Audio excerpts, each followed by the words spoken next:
আসসালামু আলাইকুম বন্ধুরা, কেমন আছেন? আশা করি ভালো আছেন। এসো শিখি, আজকের ক্লাসে আমরা ডি দিয়ে কয়েকটি বাক্য তৈরি করা শিখব।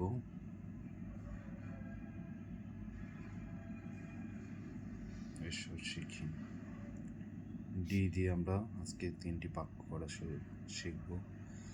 আশা করি আমাদের সঙ্গে থাকবেন। ডি সমান DOG, ডগ। ডগ মানে কুকুর। ডি ডি সমান আরেকটি শব্দ DO double N, doll. Doll মানে পুতুল। ডি সমান DAY, ডে মানে দিন। তাহলে আজকে আমরা 3টি বাক্য শিখলাম। আমরা কয়েকবার প্র্যাকটিস করব। আশা করি এই বাক্যগুলো আমাদের সবসময় কাজে লাগবে।